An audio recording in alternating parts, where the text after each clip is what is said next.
Hello again, and welcome back. This week is going to be quite an adventure.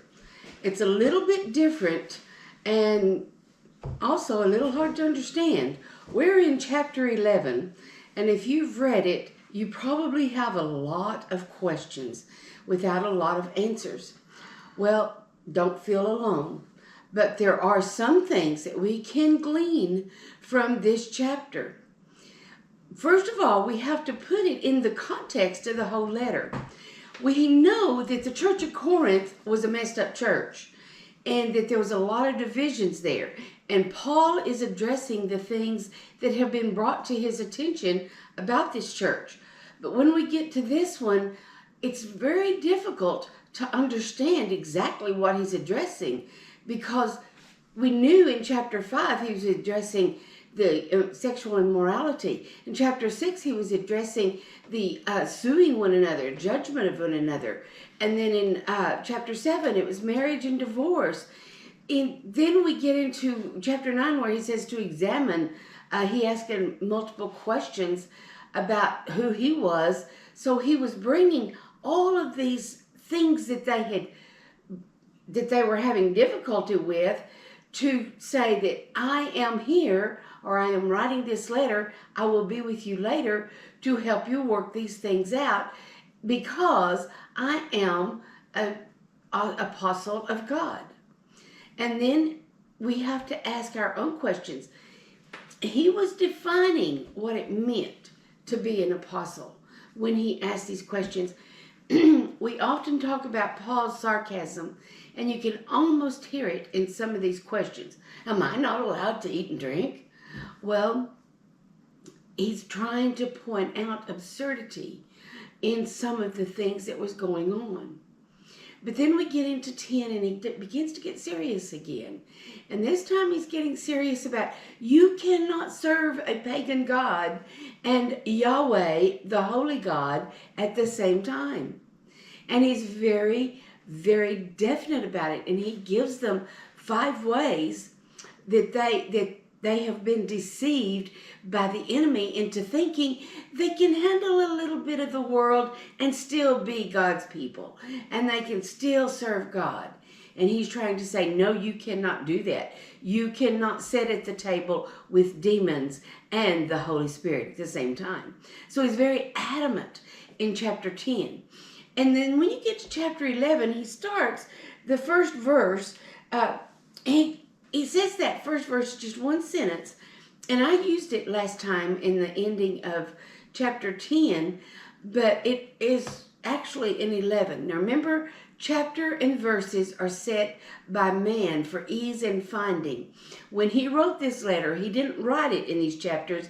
He wrote one big long letter. So when the congregation is reading this, they're reading it all in the context of the whole thing. And that's why we want to look at it. But he says, be imitators of me, just as I am of Christ.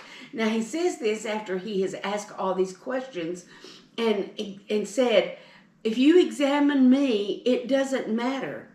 I only am examined by God. I go by God's standards. So he's trying to show the difference between being judged by the world and judged by God. You're going to be judged, because whatever you are doing, the world is going to either see you, you're going to be presenting yourself in a certain way, or you're going to present yourself to the Lord in a certain way. And he's saying that he is only responsible to what God demands. God gives us his word in order to give us a standard of life that allows us to have peace and contentment and relationship with him without the interference of deception by the enemies. Well, when we get to 11, we got a problem. And one of the problems is we don't really understand what he's saying. So we have to delve into it and look at the different interpretations. Now, the one thing that we do know is that no one knows exactly what he's talking about. Why? Because we do not know the makeup of this church. We don't know what the incidents are that's going on. We do know it's in a pagan country and that they have pagan people in there, that it's both Jews and Gentiles, and mostly Gentiles. And we know that it is in a port city where there is a lot of paganism and other gods present. So we can put it in that context, and some of the meanings and the interpretations from that come from that knowledge of that. But we cannot know the whole culture of what it is. We can take a lot of guesses. But one of the things that we notice is that Paul is talking about in chapter 11, he speaks of nowhere else. This is the only time. So this had to be to this church and to a specific problem. Which brings us to the first question. Is this chapter based on the custom of the area, or is it based on the principle of God? And R.C. Sproul pointed out that when it is a division between custom and principle, that we should always go with the principle, because if it's in the Bible, it's what it says. But then there's a lot of questions as we bring this forth. Is it still viable for us today? It was for them, whatever was going on. But the principle that Paul is bringing here can be gleaned from what he said, even though sometimes we feel like he's talking in circles or he's talking in vague sentences. We can still find the principle. So it really is both some custom and some principle, because it's the only time he addresses this topic. And what he is addressing is the roles of men and women in the church. Now, one thing that we do see for certain is that both men and women were participating in the worship, in the service, because he's addressing them. But he's addressing them not only, he's addressing them in the egalitarian and the complementarian mode. Now, if you haven't heard those terms and don't know what they mean, egalitarian means that men and women are equal in everything, that a woman can do anything a man can do. The complementarian view is that men and women are equal, but different roles in the church body. And so this is one of the things that he is presenting. And this is all about men and women and their roles with each other and the roles in the church body and in worship. Now, it's going to kind of hit your sensibilities when you first read it, especially if you're a modern day woman. And this is why Paul is often considered to be against women, because of the way he says this. But he is addressing it because it's a problem. If it were not a problem, he wouldn't be addressing it. We have to remember that. And so when he addresses it, the congregation to whom he is speaking understands it, even if we don't. Now, I'm going to give you some explanations for some of this, but first let's look at what he's saying. In verse 2, he starts out, "Now I praise you because." Now, he's going to come down on them pretty hard, but he starts out with a praise. This is a principle that we need to always use in anything. When you're going to talk to someone else and you're going to tell them either some bad news or some corrective news, some corrective information, you want to start out with a praise. And he says, "I praise you." So he's looking at them at the things that they are doing right. Because no matter how big a mistake, you still do some things right. So you look at that and he says, "I praise you because you remember me in everything and hold firmly to the traditions, just as I delivered them to you." He's praising them for their support of him and their recognizing traditions. The traditions of sacrifice and the things that were taught before. One of the things that Paul does in all of his writings is the difference between law and grace. And he always starts out with grace to reveal the law, because the Jews have lived for centuries by the law, So they don't know. They have a difficult time understanding the grace. Well, grace came upon the resurrection of Christ from his death and burial. So they're having a difficult time understanding that. Gentiles can accept it much easier because they don't have the traditions. But once they have a relationship with Christ, they have been brought out of the darkness of paganism into the light of grace in Christ Jesus. So you've got two factions here that live together, that serve together, that worship together, but with different backgrounds. So he's having to address a situation that may not appeal to everybody in the congregation, but it is a problem. And it's a problem maybe with one side and not the other. Remember, the whole book that he's addressing is divisions. So he says in verse 3, but, a term of contradiction. So when he gives them the praise, now then he's going to say, but, here's the problem. I want you to understand that Christ is the head of every man, and that the man is the head of a woman, and God is the head of Christ. Now, Paul did not come up with these ideas on his own. He got them out of the scripture, out of the first 5 books known as the law, the Torah. He also knew the prophets. And so when he is speaking something, he is using the word to back up what he's saying. Now, we don't quite get this, but we have to go back to Genesis and the creation. Man was created first, and he was created for the glory of God. Now, when man realized that he was alone, God saw it was not good for him to be alone, and God put Adam to sleep. And then he took a rib from Adam and fashioned a woman. And when Adam awoke, he brought the woman to Adam. He did not breathe life into Eve a second time. He had done that with Adam when he created him from dirt. So the life, the breath of God was in Adam.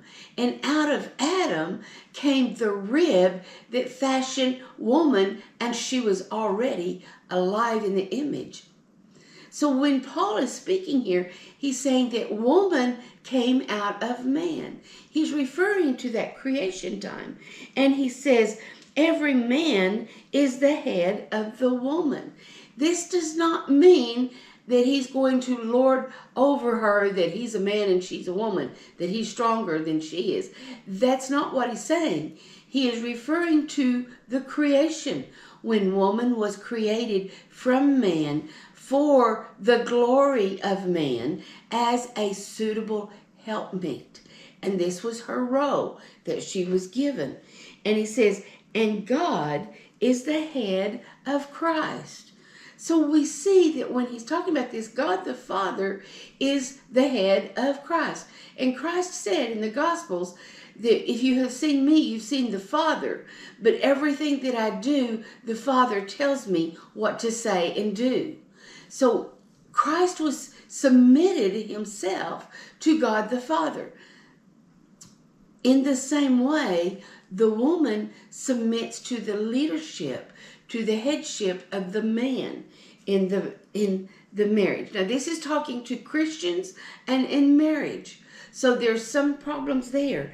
Let's go on to 4. He says, every man who has something on his head while praying or prophesying disgraces his head. Now, this is where things get really comical and funny, or odd. If a man's praying and he's got something on his head, then that's not right. There were times, especially when I was younger and a child, that every time men wore hats most of the time. But when they went into the church service, into the worship, they would remove that hat. And churches often had racks in the foyer for men to hang their hats. Or if they were in an outside group and prayer was going on, they removed their hat before they prayed. And then but the women didn't. It was just the men that removed their hat. This is because they knew the scripture. They may not have understood all that it means, no more than we understand all that it means. But they knew that this had said, if you're going to pray or you're going to teach, prophesying is to teach the words of God. If you're going to do that, you do it with your head uncovered as a man. But then in 5, he says, but, again, a contrast, every woman who has her head uncovered while praying or prophesying disgraces her head. Now, this head doesn't mean her literal head. It means a disgrace to the head of her husband. Or it can mean that. Let me change it. It can mean that. But it's talking about, it can also mean the head of the church, being Christ. So he says, for she is one and the same as the woman whose head is shaved. If a woman's head is uncovered, it's the same as going in bald. Now, I have a little insight into that, because as I am going bald, as you can see, and losing my hair, I'm quite distraught about it. As you have seen in my Isaiah videos, I wore a wig. The wig began to give me some allergic reactions. I have a very hard time with my bald head, and I don't like to stand up and teach with that showing. And so I look at different ways. I wear hats, different things like that. It's an automatic thing, because the hair of a woman is part of her glory, part of her beauty as a woman, no matter what age you are. So he is illustrating this point. Why would a shaved head be brought up here? There were probably some women who were shaving their head, or if there had been some criminal activity or some immoral activity, one of the punishments that could be used would be to shave the head. This was both men and women, but they would, especially the woman, if they were caught into an adulterous situation, they could have their head shaven. So it was a very shameful thing to come in bald-headed. So having their head uncovered in the temple was an equal shame. In verse 6, for if a woman does not cover her head, let her also have her hair cut off. But if it is disgraceful for a woman to have her hair cut off, her head shaved, let her cover her head. He's kind of repeating this same thing. If it's shameful, if you're not going to wear a hat, just cut your hat off. Not your head, your hair. If you're not going to cover it, just cut it off, because it's the same thing. But if it gives you shame to go into the temple with a shaven head, then cover your hair. And he's making an illustration of this.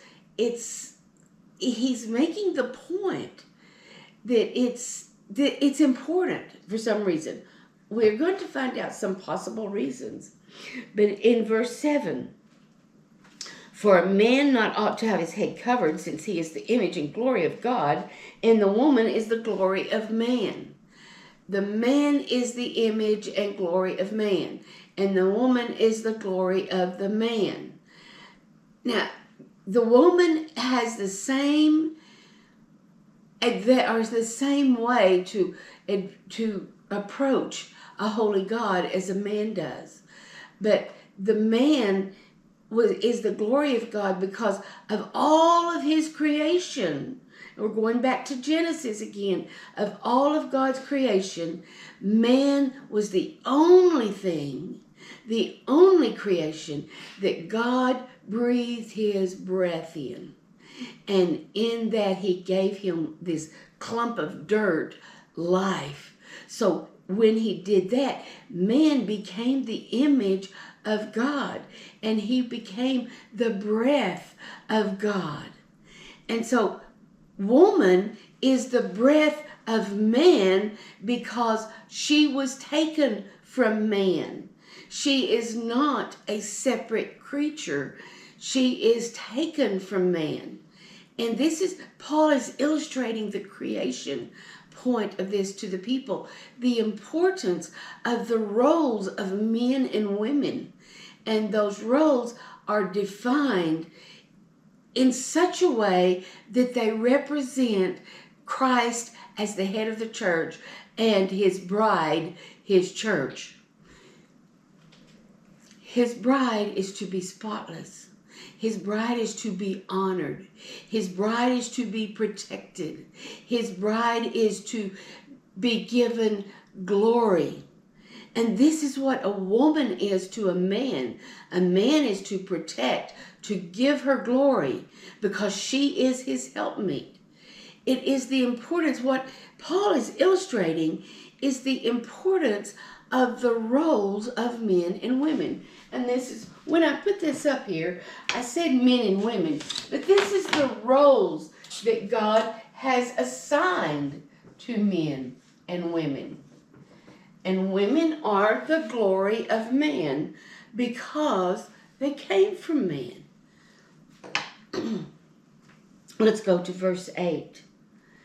For a man does not originate from woman, but woman from man. He's still continuing his argument. But indeed, man was not created for the woman's sake, but woman for the man's sake. As I said, God looked around and he told Adam, he said, it's not good for a man to be alone. So he said, Adam, come here. I want you to name all the animals. So Adam sits down and he goes, sits down to start naming them. There's an aardvark, there's a beaver, there's a cat, there's a dog. And he goes all the way through till he gets to the zebra, and the zebra goes by and he says, all of those animals are in pairs. There's 2 of them. But there's no one else like me. And there wasn't, because he was the image of God. So God said, you're right. You see your problem now. Go to sleep. So God puts Adam into a deep, deep sleep.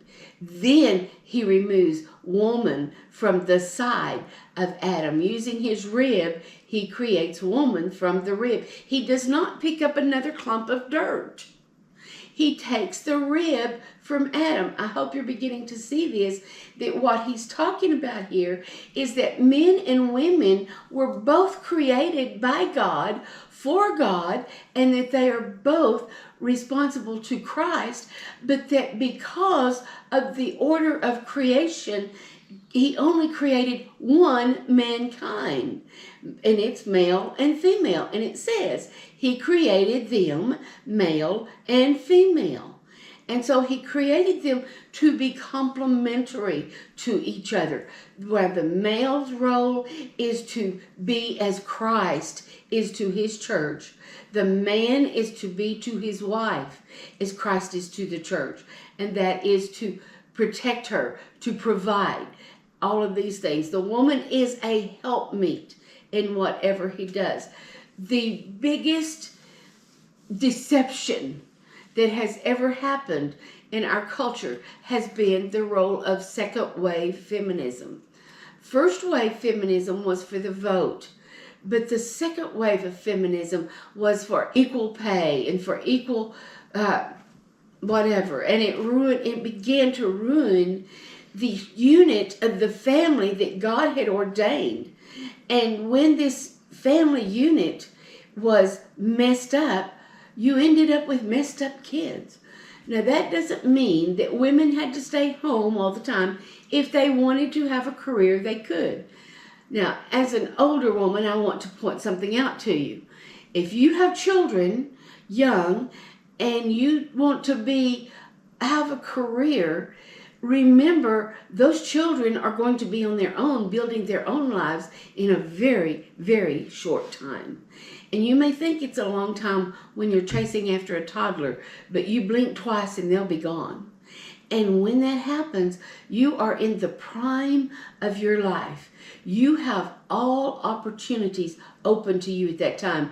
And if you have a husband who has been supportive and who has taken you through the years of child rearing, then he's also going to be supportive of you when you begin to explore other avenues of life. And it becomes quite exciting to begin to get out at 38, 40, 42. And because you have more common sense than you did at 18, you have more knowledge, you have more skills. You can build a career that can last for 40 years after your children are grown. Now that's just an aside. That is not what Paul is teaching at all. That is just a fact of nature, which Paul is going to bring up. Nature versus God's will. And God's will is that the woman is a helpmeet to her husband. But what he is doing is establishing the roles of men and women in a culture that has been, I'm guessing, nobody knows for sure. We can guess, we can make speculation, but I'm guessing because of the pagan beliefs and knowing what they are, that the women were dominating the men, that the women were setting standards that they shouldn't have been doing. So he had to address their roles in the church and in the worship. So let's go on. He says, therefore, because the woman comes from man, there should be a symbol of authority on her head. Now this is the one where it says, because of the angels. Now I'm going to explain or tell a little bit of what that can mean. Again, nobody knows for sure. There's a lot of speculation. One of the speculation is it goes back to Genesis 6, where it says the sons of God saw that the daughters of men were beautiful and that they took for themselves wives from the daughters of men, from human women, and had children known as Nephilim. And these were children that were born of fallen angels and human women. Now, what was it that brought the angels to see the beauty of the human women? Was thought to be their long hair. The other possible interpretation is that prostitutes wore their hair long and uncovered, and that it was for the purpose of attracting, quote, customers. And so that was another speculation that has come. I'm going to play here a little clip from Michael Heiser that gives probably one of the weirdest speculations on what this means. And it comes from an article in the Journal of Biblical Literature. And he's going to explain it, but he also starts out this clip before you see it and says, this is going to sound weird, and I'm not saying it's the way that it was, but it's possible that the people of Corinth could have understood this. But watch the clip, and we'll be back in just a few minutes. I give you a whole chapter, again, of his argument with the passages and whatnot, and then talk about how it might fit in the bigger picture. I think he presents a really good case. The head covering, just go listen to episode 95. The head covering, the issue there is the phrase, because of the angels. And people have wondered about, well, why is Paul talking about, this head covering thing, and women, first part of the chapter, they should have their head covered. Then he changes and says, well, they do have a head covering. It's their hair, and I'm telling you this because of the angels. It's like, what in the world is this guy on? What is he talking about? This chapter, again, in that episode of the podcast, this is going to sound, I always have to say it this way, this is going to sound like the craziest thing you've ever heard. So I'm just prepping you. I'm just prepping you if you've never heard this. Just go back and listen to episode 95 or get the book when it comes out. There's a guy named Troy Martin. He teaches at Xavier now, or he did when he wrote these articles. But I came across it was a series of 3 articles printed over the course of 11 years. It tells you how fast things get published in journals. But the first one was Martin's article where he argued that the head covering, the woman's hair is her parabolaion, the head covering, is actually in Greek medical texts the word for testicle. And you think, what in the world does that have to do with anything? His whole article is going through Greek and Roman, Greco-Roman medical texts and showing, and he quotes Hippocrates a lot, he quotes Aristotle. They believed that a woman's hair assisted in fecundity. That is, when a woman had sex with a man, her hair, they believed, actually helped draw the semen up into her uterus through the course of her body so that she would get pregnant. That's why you don't cut it. Okay, you shouldn't do that. And that's also why it's a shame for a man to have long hair, according to Hippocrates, because the male role is to eject semen, not retain it. It's totally bizarre. It's absolutely bizarre.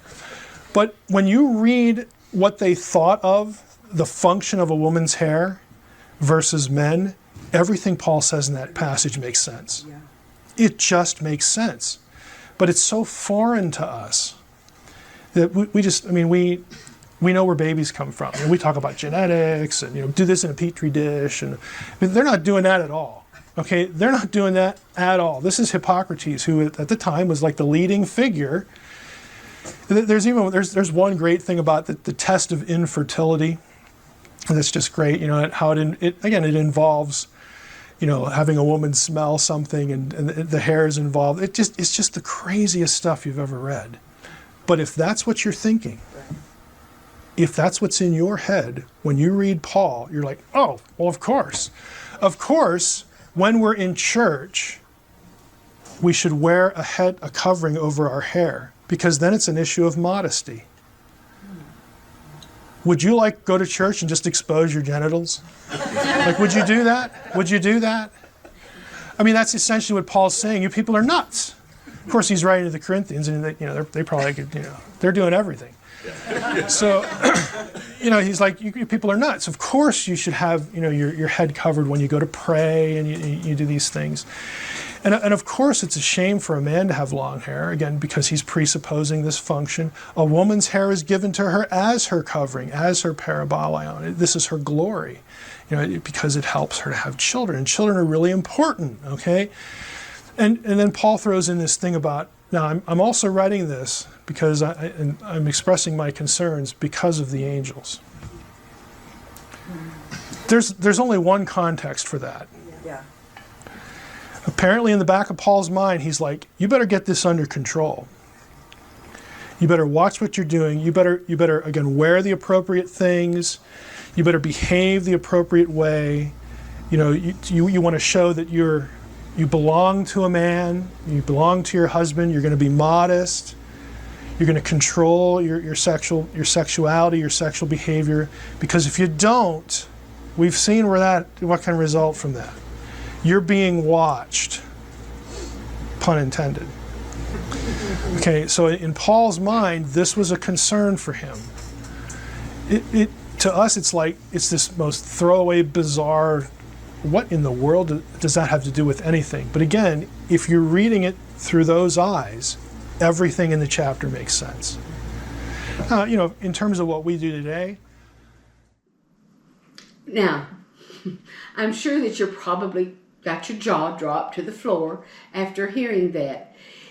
It has been disproven, the concept that the hair is part of the reproductive, that it's part of where the semen goes.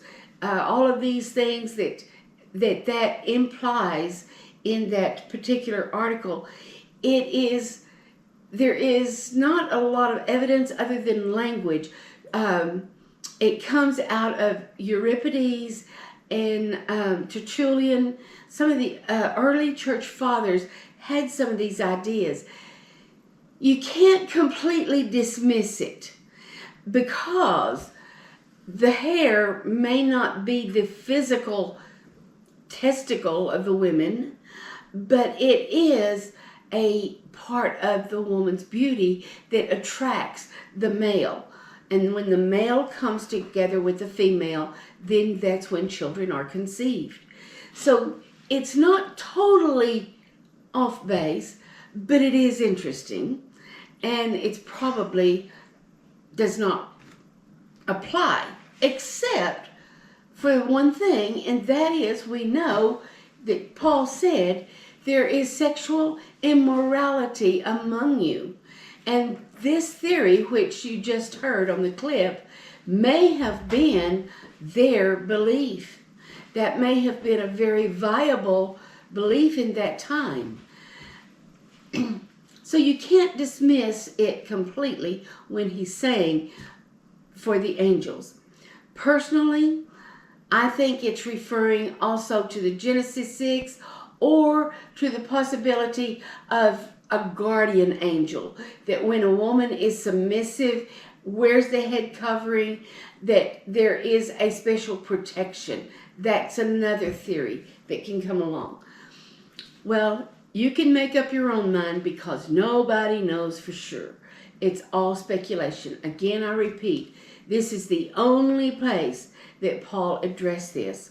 One of the theories that come out was that because of the pagan women, that they would serve as prostitutes and that they would be what was called dominatrix, where they would dominate the men. And so this was another thing that maybe he was dealing with. We're going to move on to verse 12. On verse 11. However, in the Lord, neither is woman independent of man, nor is man independent of woman. Now, this is an important thought. What he's saying is there's no such thing as having a feminist revival, or because men and women need to work together. God made them in his image, and he made them with his breath. Therefore, you cannot be independent of men, and men cannot be independent of women. You cannot raise a family without both. Paul is addressing this situation because of the female attitude of being self-sufficient and dominating men. So this could be possibly what he was addressing. We don't know for sure. Again, he says in verse 12, for the woman originates from the man, so also the man has his birth through the woman. And all things originate from God. And here's the key. It's not a question of our earthly roles. It's a question of our obedience to God. This is where it's nature versus God's will. God's will is that we all, male and female, men and women, husband and wives, give our honor to God. And there is an acceptable way to do that. And that acceptable way is that women should cover their heads. Now today in most American churches, that doesn't happen. Again, I remember when women wore hats to churches all the time. That isn't the case now. I think maybe the beehive hairdos may have had something to do with that, because that became the hat. But nonetheless, it is still done in many churches that you do not enter without some kind of head covering. So how does it apply to us today? It's not a matter of principle, it's more a matter of custom. But when you're looking between the two, you want to look at principle first. So the principle is not so much about the veil that's covering as it is about the obedience. Now, Paul's going to talk more about this veil. Let's get into that and then we'll come back. Judge for yourself. Is it proper for a woman to pray to God with her head uncovered? So he's saying when they pray, they should cover their head. There's the story about John Wesley's mother who had several children. And when she wanted to pray, she would take a tea towel or some kind of towel, put it over her head in the middle of their small little cabin, and she would have her prayer time. And the children all knew, don't bother Mama when her head's covered. So this could be an interpretation of that. In covering your head, you are separating out all of the rest of the world. Again, I repeat, nobody knows. It's speculation. But he says, before we read this one, does not even nature itself teach you that if a man has long hair, it is a dishonor to him? This goes back to the clip that you showed earlier. But also, around in the 1960s, there was a singing group that came along across the ocean called the Beatles. And they came with bowl-cut hairdos and Nero jackets. And their hairs came down below their ears. This was in the days of the crew cuts and the short haircuts. And so when they came along and their hair began to grow, one of the scriptures that was quoted very often from fathers to sons, does not nature tell you itself that it's a shame for a man to have long hair? And they're saying this to a son who has hair to his shoulder. And it was not necessarily abused. It was something that they were trying to teach them, a principle from God's word. Now, what does it mean? Nobody really knows. But when it says, does not nature, this can refer back to the clip that the nature, if a man has long hair, that he's not going to be considered masculine. He's going to be considered effeminate. And we do see a lot about effeminates, that they are not allowed into the kingdom of heaven. We get into some deep weeds when we go into that point. But it is a point that there is a nature that tells you, just on a practical, everyday point, men should not have long hair if they're working outside, if they're doing things that are with machinery, that sort of thing, because it can be a danger. I can see that as one interpretation. But the interpretation that he's giving here is in regard to the church of Corinth, not in our day, but to that church and the problems and the divisions that they're having. We're going to go on, verse 13. Judge for yourself. It is proper for a woman to pray with her head uncovered. Does not nature itself teach you that it is if a man has long hair, it is a dishonor to him? But if a woman has long hair, it is a glory to her, for her hair is given to her for a covering. But if one is inclined to be contentious, we have no other practice, nor have the churches of God. Okay, if one is inclined to be contentious,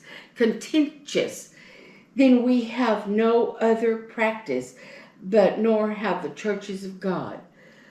When he's saying, okay, if you continue on in the problem that you've got, and the hair is the symbol of the problem. It's not the problem. It is the evidence of the problem. So if you continue on, then you're being contentious against God's will. If you are going to put the custom above the principle. The custom of whatever is going on in this church does not meld with the principle of God's will. Then he says, but in giving this instruction, this is Paul talking, I do not praise you because you come together not for the better, but for the worse. And he's saying, because you're doing this, because you're having this problem with hair, you are contentious with one another. I cannot praise you for what you're doing because it is causing more division. For in the first place, when you come together as a church, I hear that divisions exist among you. And in part, I believe it. Why does he believe it? Because of the visible evidence of the hair and the hair covering. For there must also be factions among you, so that those who are proved may become evident among you.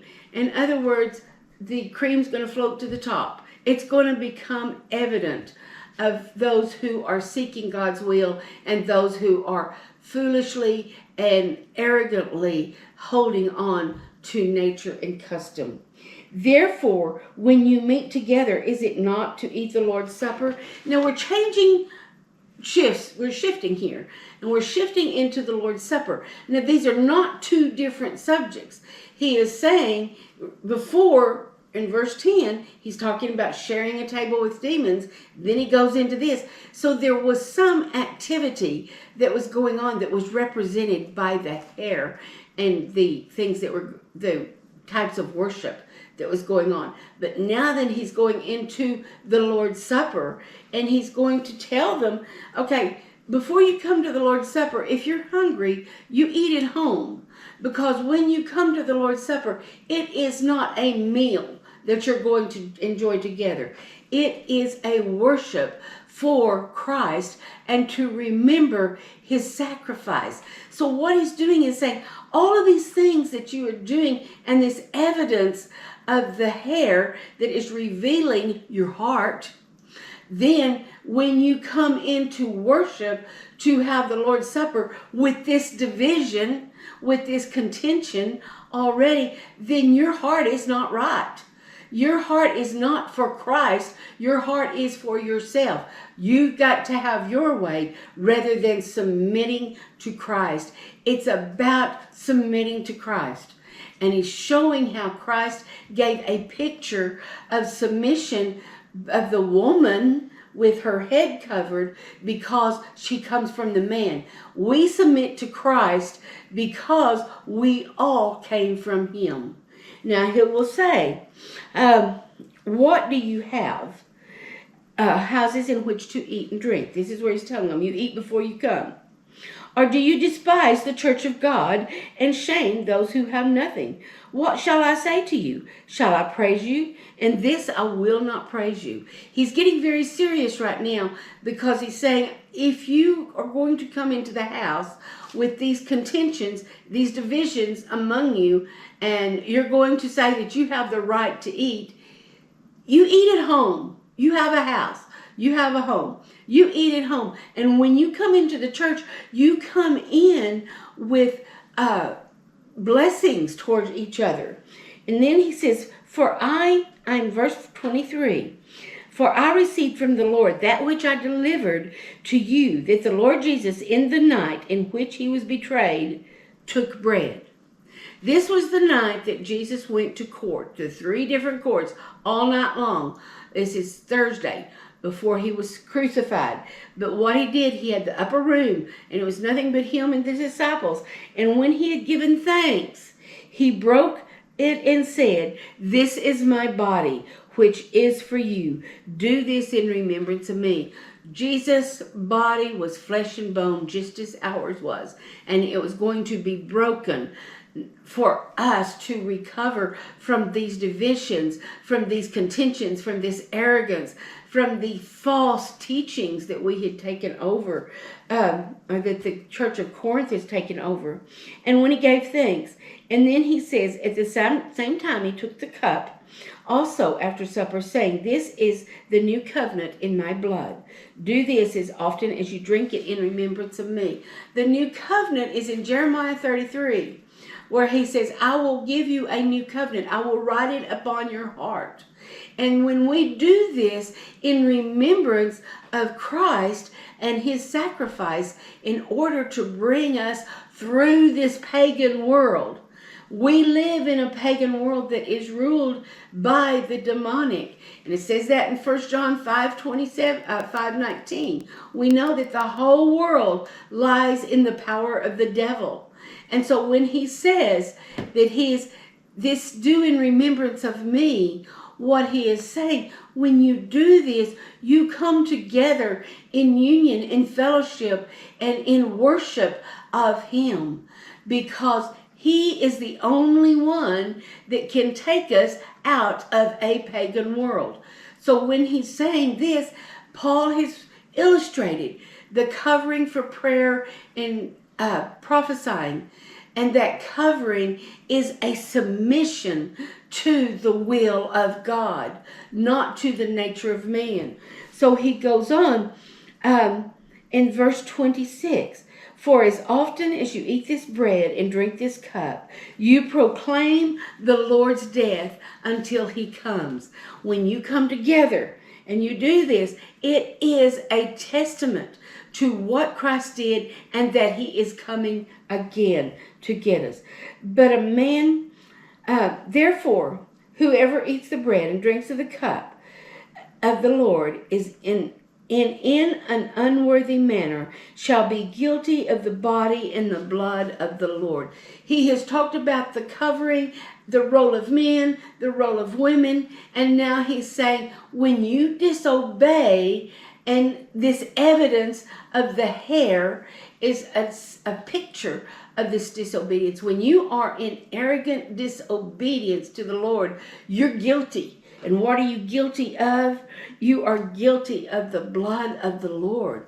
You are not accepting it as a redemption. You are in an arrogance, reviling against it. And so he tells them, but a man must examine himself, and in so doing, he is to eat of the bread and drink of the cup. Remember the questions that you had last week? Before you take the Lord's Supper, ask those questions of yourself. Examine yourself, just as Paul did before taking the Lord's Supper. For he who eats and drinks judgment to himself if he does not judge the body rightly. Now he's referring to the body. This hair thing is all about the body. He goes back, for the reason many among you are weak and sick, and a number sleep. But if we judged ourselves rightly, we would not be judged.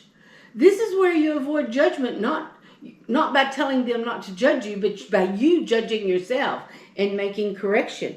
But when we are judged, we are disciplined by the Lord, so that we will not be condemned along with his word. The discipline that the Lord puts upon us is represented in this head covering. One who submits and does the head covering, that is an act of discipline. So when Paul is giving all of this on the hair, he is teaching them how to be disciplined in the Lord. So then, my brethren, when you come together to eat, wait on one another. If anyone is hungry, let him eat at home, so that you will not come together for judgment. The remaining matters I will arrange when I come. The two are not two separate things. He is using the hair. Even though we don't understand what brought it on, we know that it was something in that church that he was addressing, but it's also a perfect illustration for us before we take the Lord's Supper, that we must be in total and complete submission to God's will. And it's the submission that he is emphasizing, not the difference between the men and women, because men and women are both accountable to God. But there is an order to it, and he expects us to live in that order. I hope that this has helped you somewhat, even though I haven't given you any answers, but to give you some insight, to pray over it. Let the Holy Spirit reveal to you which one of these things that Paul may be talking about. But don't forget, he is talking to a church that we do not know, and we do not know everything that's going on. But because of this passage, we know there was some sexual immorality, and this head covering was part of the symbolism that we see in it. But next time you have opportunity to take the Lord's Supper, examine yourself first, pray for the Holy Spirit to cleanse you, and then bow your head as a man, remove the hat as a woman, with the head covering of the Christ over you, and pray in his name that he will cover you with his blood. Thank you for this visit, and I'll see you next week.